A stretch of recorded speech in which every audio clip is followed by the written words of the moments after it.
In today's video, I'm going to teach you how to add columns after column Z in Google Sheets. Whether you're managing a sprawling inventory, a comprehensive data analysis, or simply need more room for your information, you'll find this guide straightforward and helpful. Let's dive in. First things first, we'll begin by opening a Google Sheet. If you don't have one open already, you can create a new sheet or open an existing one from your Google Drive. Once your sheet is open, you'll notice that it spans from column A to column Z. But what if your needs stretch beyond that? Don't worry, we're going to tackle this.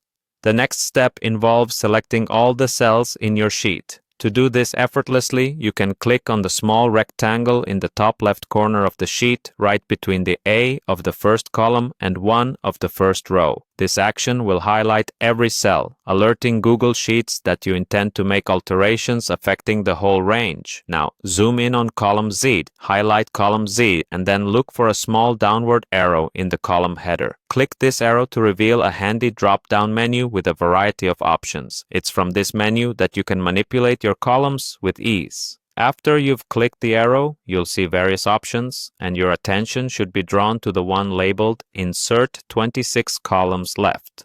This choice indicates that Google Sheets can effortlessly extend your sheet all the way to column Z and beyond. Selecting this option will immediately insert 26 new columns to the left of column Z. Yes, it's as simple as that. Suddenly, you're looking at columns AA, AB, AC, all the way to AZ. Navigating this system may seem like a bit of a maze initially, but once you master this method, it'll become second nature, opening up a wide world of possibilities for organizing and sorting your data. Remember, whenever you need more columns, you can simply repeat this process as needed. There you have it.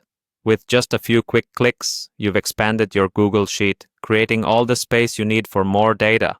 Not only does this method keep your information organized, but it also ensures you're optimizing the full capabilities of Google Sheets. Don't forget, the same steps apply if you wish to add even more columns beyond what you currently see. Thanks for watching, and I hope you found this guide to adding columns in Google Sheets useful.